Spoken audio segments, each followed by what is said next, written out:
Ini pandangannya belum dimakan. Wah, tidak cukup ini 1 gelas air. Ini nafsu. Setelah dia minum makan, masuk 1 gelas, penuh rasanya. Dimakan 4 biji, penuh. Dia bisa lagi tambah. Mana tadi itu? Tidak cukup ini. Nah, itulah nafsu. Jadi, insya Allah, kalau kita selalu ikuti petunjuk, kita punya hati, kita tidak terjerumus. Karena itulah, saya sudah punya teman. Tetapi kalau kita selalu terus menerus, jangan pernah lepas kepada sumber ilmu, yaitu kalbu kita, insya Allah yang mempengaruhi itu tidak berdaya.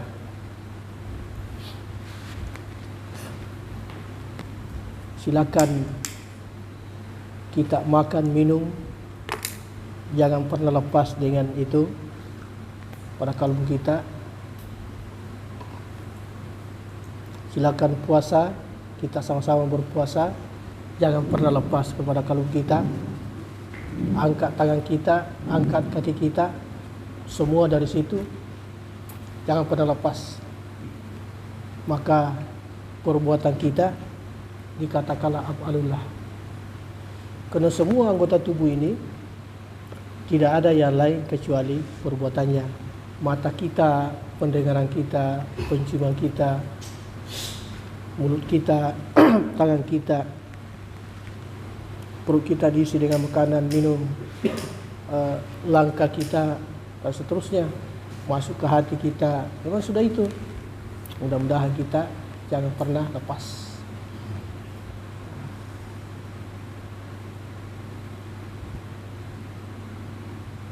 Mudah-mudahan kita selalu tetap mengingat kepada Tuhan kita, yaitu Allah. Dan inilah dikatakan murakabah. Murakabah. Kenapa dikatakan murakabah? Karena kita selalu yakin bahwa ada yang mengawasi kita. Ada yang dekat sekali, ada sangat dekat dan selalu menyertai kita. Makanya kita takut lalai kepada Tuhan Ta'ala. Makanya tauhid ini betul-betul diperbaiki. Tauhid. Dan sampai kita bertauhid, kita masih misalnya meyakini yang lain. Kemudian tauhid ini jangan pernah dicederai. Seperti apa? Kita misalnya ini sudah bertauhid. Ini kita bicara lingkup ini, kita tidak bisa membahasakan keluar. Itu misalnya kita bertauhid ini, namun kita malas bertobat kepada Allah, atau sekali tidak mau bertobat, tidak mau mengakui kesalahan. Karena apa? Karena sudah paham ilmu. Jadi ini tadi yang menjadi celah bagi kita. Itulah tadi, karena ada keangkuhan, ada perasaan merasa berilmu. Akhirnya apa?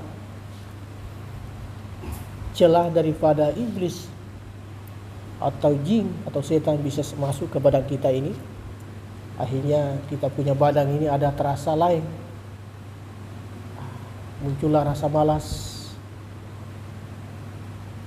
Cepat kita naik darah. Kalau ada kata-kata yang kita dengar dari istri atau anak atau siapa, ini karena tadi itu kita buka celah. Jadi ini jangan pernah kita merasa berilmu. Jangan. Makin tinggi amalan, makin kita merendah. Makin kita tinggi amalan, makin kita rendah hati. Bahwa kita ini sebenarnya apa ini? Siapa ini? Kita ini sebenarnya tidak ada apa-apanya. Yang ada hanya kehendak Allah semata.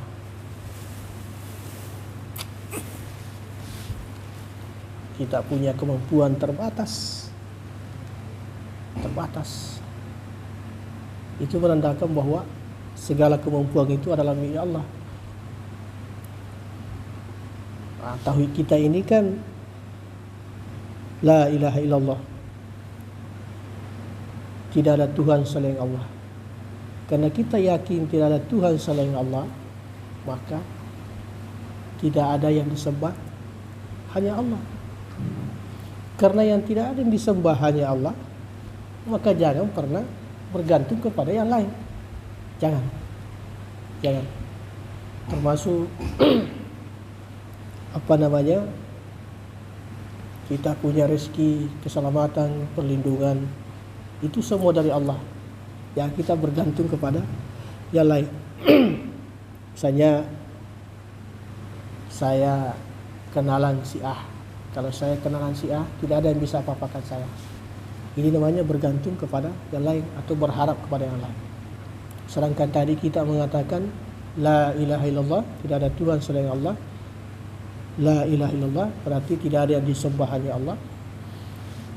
Tidak ada tumpuan kita, harapan kita, keselamatan kita, pelindung kita hanya Allah. Nah, kalau ada si A misalnya, harapan kita berarti ada celah. Ada celah. Disitulah tadi muncul kesombongan. Karena ada si A tadi. Sedangkan itu tauhid itu, insya Allah kalau tauhid betul-betul ada sama kita, kita berjalan saja. Nanti Allah yang mengatur apa yang ada sama kita.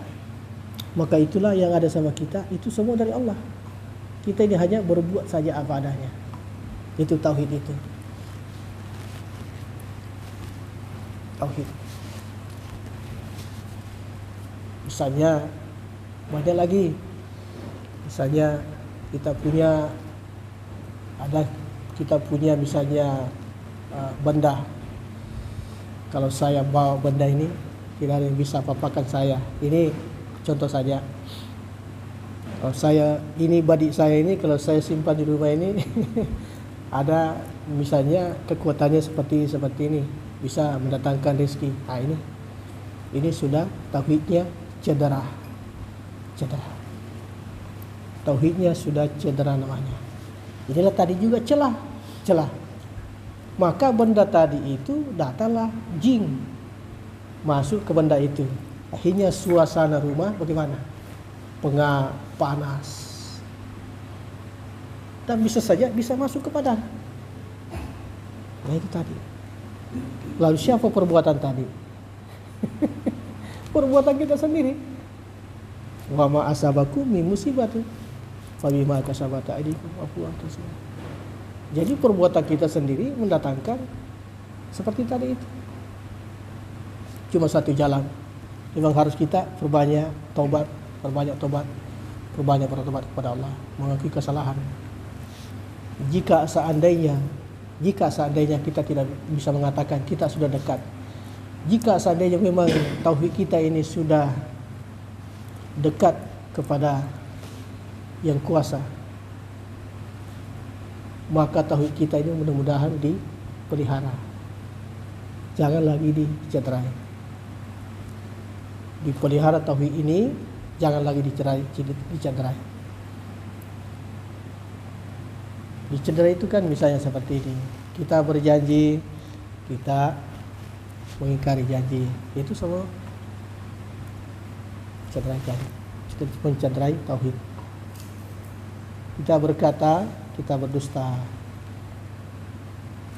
Tidak ada ucapan, tidak ada dusta. Misalnya egois, itu ria, kecewa, kecil hati, itu semua. Apalagi kalau sudah hubbu dunia. Ini hubbu dunia, cinta dunia. Mau tahu itu orang cinta dunia? Bagaimana itu orang cinta dunia? Orang lain, saudara saja itu disenggol demi dunia. Setelah dia capai tadi itu, dia berbangga. Maka kebanggaan itu tadi sudah jelas bahwa inilah wadahnya, tempatnya, celahnya. Ini penguasa nafsu, iblis, jin, setan. Akhirnya yang seperti itu tadi, mungkin kalau ditanya siapa Tuhanmu? Allah. Dia jawab juga Allah. Lalu kenapa perbuatannya seperti itu? Ini karena nafsunya. Maka hijab seperti itu, hijabnya kalbunya orang seperti itu tertutup pada Tuhannya. Tidak ada ketakutan.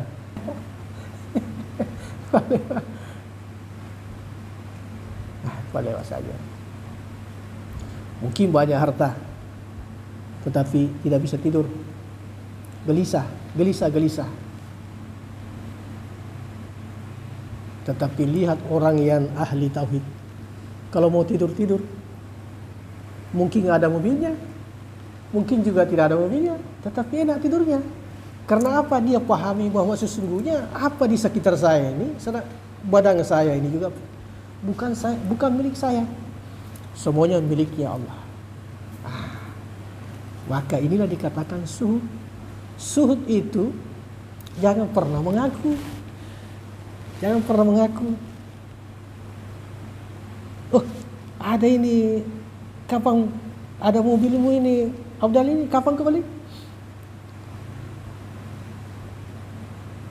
Ini tepat tiba-tiba ada mobil. Ini kan usaha saya ini. Maka itu dikatakan juga termasuk hubbu dunia.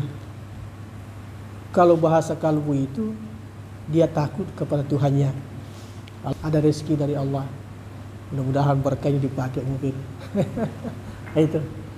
Jadi tadi ini dia tidak pernah merasa memiliki enak tidurnya kalau malam. Karena dia suhud kepada Tuhannya. Suhud. Suhud itu artinya di kita lahir batin ini memang milik Allah. Milik Allah. Adapun pekerjaan kita di dunia ini itu dari Allah untuk Allah. Kenapa untuk Allah? Kalau bukan untuk Allah, sembarangan nanti kita bikin. Kan begitu? Ini. Karena Allah sembarang nanti kita bikin, sembarang. Jadi dari Allah untuk Allah. Inilah bahasa suhud namanya. Jadi mudah-mudahan ini kalau seperti itu yang kita bisa jalankan, silakan melangkah. Tapi ingat, dari guru-guru kita mengajarkan, jangan pernah merasa dirimu itu hanya miliknya. Jadi suhukanlah segala sesuatu kepada Tuhanmu. Nanti akan tubuhmu. Maka ikuti saja apa yang ada. Jalankan saja apa yang ada. Seperti itu dah. Suhud dari Allah ini. Dia jalankan saja apa adanya. Walaupun jumlahnya sekian, teman-temannya hadir. Sudah begitulah kehendaknya Allah. Jangan kita ada menganggap, masa cuma sekian yang hadir misalnya. Itu tidak termasuk ucapan itu. Tidak termasuk. Inilah yang dikehendaki oleh Allah malam ini. Seperti itu. Jadi memang dari guru-guru kita mengajarkan suhud itu harus betul-betul dipahami. Jangan sekedar kita belajar ilmu tarekat tidak memahami namanya suhud. Tidak. Harus betul-betul dipahami suhud. Suhud. Coba. Pertama tadi keselamatan, perlindungan, rezeki, semua milik Allah. Jadi kita kembalikan kepada Allah. Kalau kita yang ingin berpikir, insya Allah pikiran kita tidak mampu. Kenapa tidak mampu pikiran kita? Kalau kita masukkan semua pikiran, saya mau begini, akhirnya pikiran ini tidak mampu menjangkau. Akhirnya apa? Bisa meledak perasaan ini. Kenapa semua dibebankan kepada pikiran? Karena itulah tadi egonya nafsu kayak ke sini kepala. Nafsu yang mau mengatur, padahal dia tidak, kemampuannya terbatas. Biasa itu kan misalnya kalau diakali itu kan bisa kita menang, misalnya kita kalah. Betul, kita kalah, kita kalahkan si A, kita menang misalnya. Tetapi pada saatnya nanti kebenaran itu akan muncul dengan sendirinya. Kebenaran akan muncul dengan sendirinya. Karena kebenaran itu walaupun terbungkus dengan kegelapan, Satu saat nanti akan terkikis itu hitam, akhirnya muncul. Kebenaran itu milik Allah. Tadi itu hanya disertai dengan kekuatan nafsu. Itu adalah bala tentaranya adalah jin-jin setan, iblis, gitu. Tetapi kalau kita ikuti perintah kalbu kita, maka bala tentaranya adalah malaikat-malaikat Allah. Itulah yang menuntun kita. Itu biasa. Ayo kita salat, ayo. Oleh waktu ini, inilah kemenangan nafsu. Jadi mudah-mudahan kita tidak terbelenggu dengan nafsu.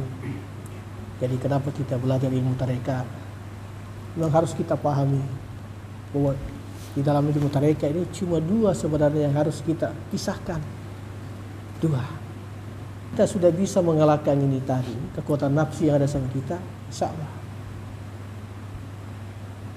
Kita sudah pahami dan kita sudah mengalahkan itu kekuatan nafsu. Kita bisa meredam dan nafsu itu tidak bisa lagi berfungsi. Maka yang ada hanya kekuatan jiwa, kekuatan kalbu. Maka itulah yang luar biasa. Ada pancarannya keluar ke bumi ini. Cerminan hati, cahaya dari hati yang terpancar keluar dari tubuh kita, maka seluruh alam menikmati. Tanah, air, angin, api dan tumbuh-tumbuhan ikut menikmati. Ahli tauhid itu, bumi ini merindukan orang-orang seperti ini. Kemarin itu guru kita yang kemarin saya bicara itu berbahasa seperti itu. Bahwa bumi ini merindukan ahli-ahli tauhid. Bumi merindukan.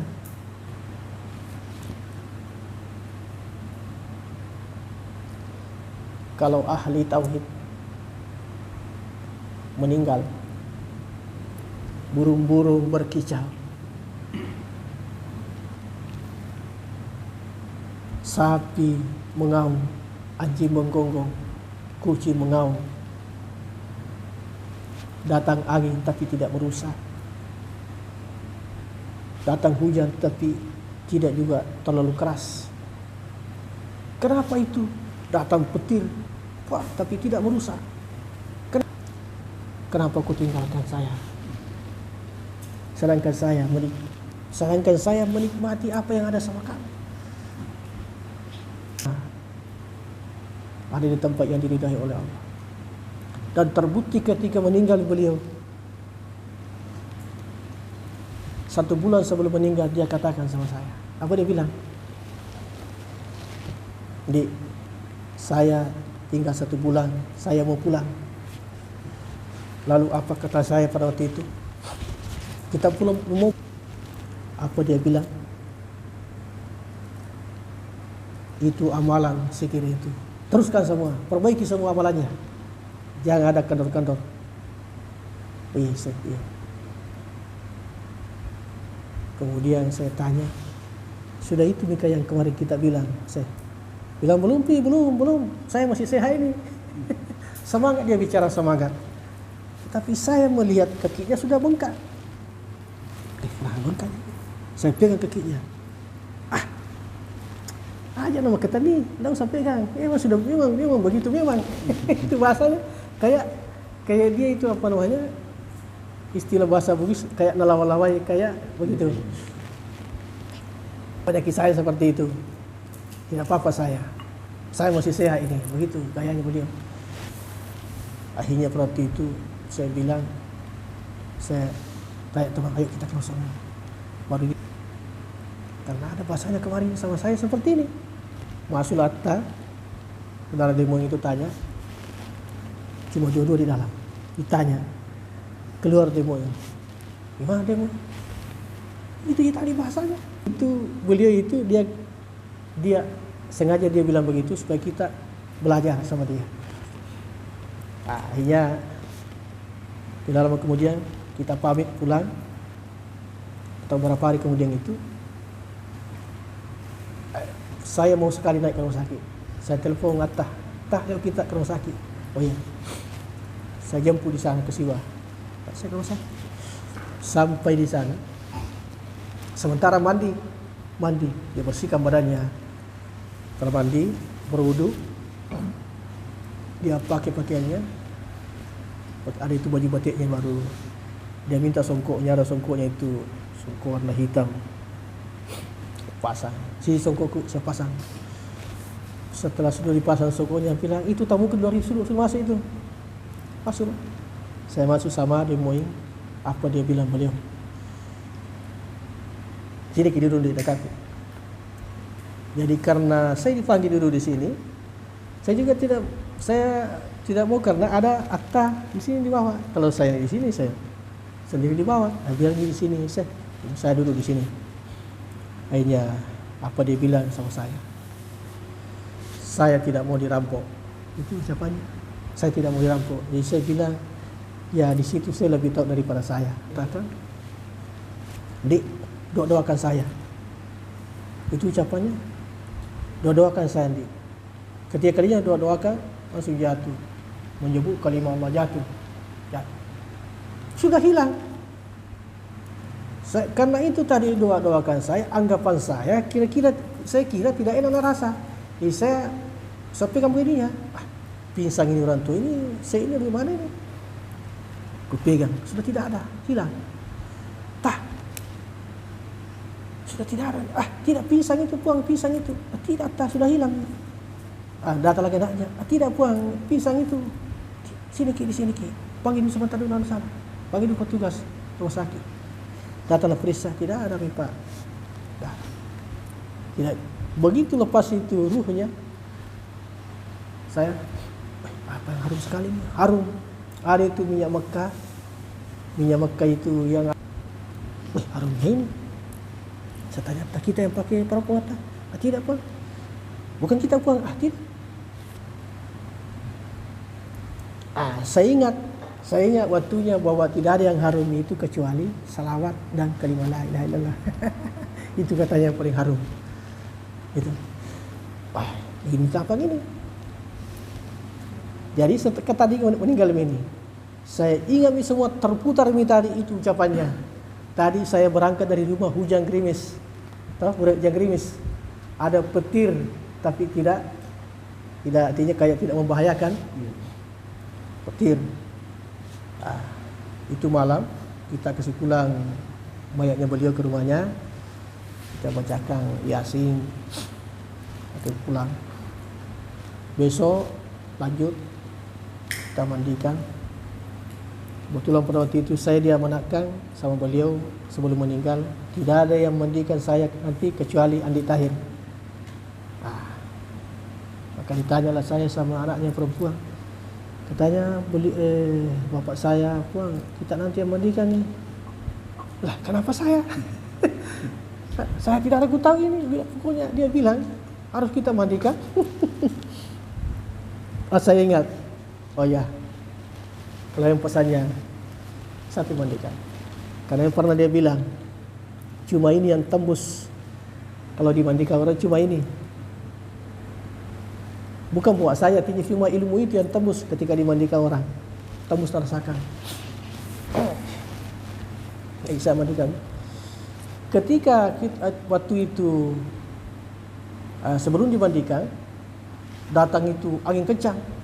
Tapi tidak ada dia benda rusak.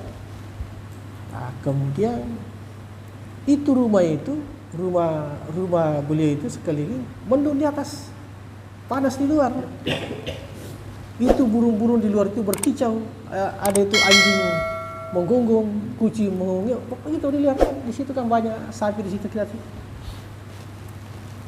Tidak lama kemudian sementara di mandi datang orang dari kuburan. Bagaimana ini?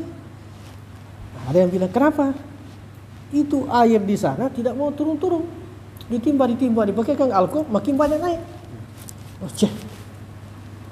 Ya Allah. Waktu itu saya sementara mandi, saya berdoa, ya Allah. Kalau memang nanti ini air tidak hilang nanti di situ. Bagaimana nanti ini jasadnya beliau ini? Itu pikiran pada waktu itu. Tapi subhanallah apa yang terjadi? Mayat ini jasadnya beliau. Setelah selesai disolatkan, kita antar ke kuburan itu di belakang sini dekat Pertamina. Pas diletakkan itu jenazahnya beliau, Subhanallah, hilang air. Kering. Itu juga orang hirang yang timba. Kenapa langsung hilang? Subhanallah. Kalau dipikir itu, kenapa bisa kan banyak air di bawah waktu hujan dulu itu. Banyak air di atas, kenapa langsung kering di bawah? Kering. Tidak ada air sama sekali. Kering. Itu burung-burung di atas itu, subhanallah, banyaknya burung. Tidak tahu burung apa, pokoknya burung walet, burung apa di atas semua. Itu burung itu kedap-kedap begini. Akhirnya tidak panas di bawah. Karena setengah tiga dikuburkan itu, setengah tiga. Kan panas-panasnya kalau setengah tiga itu. Tidak ada, pokoknya mendung di bawah, tidak ada. Luar biasanya. Jadi di situ saya yakin bahwa itu ucapannya beliau terbukti. Dan di situ saya yakin bahwa beliau ini, ya mudah-mudahan apa yang pernah cerita itu yang terjadi. Karena pernah dia bilang, apabila seorang wali meninggal, maka itu tadi bahasanya itu seperti itu. Yang bikin heran saya itu harumnya itu dicium di sini, harumnya harum. Saya bilang, gimana ini parfum ini? Ternyata itu yang harum, selawat dengan kalimat tauhid itu. Jadi kenapa saya bahasakan seperti ini? Mudah-mudahan kita termotivasi semua. Karena saya tidak tambah-tambah di cerita ini. Saya tidak kurangi, saya malah ada tidak ku cerita. Karena takut saya cerita. Biasa. Jadi itu orang-orang sekitar di situ, ayo makan. Kehirang-hirangan bertanya sama saya. Mak, kenapa kita tidak suruh mandi? Emangnya apanya kita? Ya saya tanya itu orang-orang sekitar situ, bilang beliau ini guru saya. Emangnya guru apa dia? Ini guru saya, ini mengajarkan ilmu tarekat Naqsabandi. Kehirang-hirangan orang di sana. Di sekitar dekat-dekatnya itu tidak ada yang tahu. Ya, yang di situ belajar waktu itu cuma lebih 20 orang yang sering datang. Orang-orang dari sini di kota.